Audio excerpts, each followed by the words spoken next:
बिस्मिल्लाहिर्रहमानिर्रहीम। अस्सलाम वालेकुम। मैं हूं ज़फ़र रवान और एडोब फ़ोटोशॉप में अब हम पढ़ेंगे हिस्ट्री ब्रश टूल के बारे में और आर्ट हिस्ट्री ब्रश टूल के बारे में। हिस्ट्री जैसा कि नाम से ज़ाहिर है कि आपकी जो बैकग्राउंड में कोई चीज़ पुरानी थी उसको आप रिट्राइव कर लेते हैं, आप उसको रिकवर कर लेते हैं। तो उसमें हम करके देखते हैं। जैसे कि हमारे पास ये फ़ोटो है और इसे मैं ब्रश टूल की मदद से पहले इसको ख़राब करता हूँ और फिर आपके सामने इसको हिस्ट्री ब्रश टूल की मदद से इसको हम दोबारा से रिकवर कर लेंगे अपनी इस फ़ोटो को। तो आप ये देखेंगे हमारी ये फ़ोटो इस वक्त मुकम्मल तौर पर ख़राब हो गई है।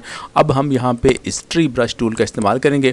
तो जैसे ही आप हिस्ट्री ब्रश का टूल आप यहाँ पे अप्लाई करते हैं तो आप ये देखें कि आपकी जो ओरिजिनल फ़ोटो है वो दोबारा से रिकवर हो गई है। तो ये एक अच्छा टूल है जिसकी मदद से आप अपनी जो ओरिजिनल फ़ोटो है वो अगर उसमें कोई पेंट करते वक्त उसको चेंजिंग उसमें करते वक्त अगर ख़राबी कोई आ गई है तो आप फ़ौरन ही हिस्ट्री ब्रश की टूल की मदद से आप उसको ला सकते हैं। जैसे कि आपने इसकी सिलेक्शन कर रहे थे तो आप इसके बाल कट गए हैं यहाँ से, तो अगर फिर दोबारा इस के आप हिस्ट्री ब्रश की मदद से आप इसको दोबारा ला सकते हैं।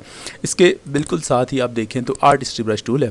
आर्ट हिस्ट्री ब्रश टूल को अगर आप अप्लाई करके देखें तो आप ये देखें ये इस तरह से अप्लाई होता है। जैसे कि मैं इसको कंट्रोल Z करता हूँ और इसको मैं यहाँ पे आपको जूम करके दिखाता हूँ। ये देखें आर्ट हिस्ट्री ब्रश टूल मैंने सेलेक्ट किया तो आप ये देखें कि किस तरह से ये यहाँ पे अप्लाई होता है। जो कलर इसके बैक पे होता है उसी कलर को ये आर्ट में ले आता है। तो अब फिर दोबारा अगर हम हिस्ट्री ब्रश टूल का इस्तेमाल करें तो आप ये देखें कि इस चीज़ को हम दोबारा से रिकवर कर लेते हैं, अपनी ओरिजिनल फ़ोटो को। दोबारा हम हिस्ट्री ब्रश का टूल अप्लाई करके देखते हैं तो आप ये देखें ये ऐसे ऐसे ऐसे जैसे अप्लाई करेंगे और इसके में आप इसके मुख्तलिफ मोड्स हैं जिसमें नॉर्मल है, डार्कन है और इस तरह से ये सारे के सारे आप यहाँ पे अप्लाई करके देख सकते हैं। तो बहुत शुक्रिया मेरी ये वीडियो देखने का। अगले ट्यूटोरियल में हम अगले जो टूल्स हैं यहाँ पे वो हम कवर करने की कोशिश करेंगे। बहुत शुक्रिया मेरी वीडियो देखने का।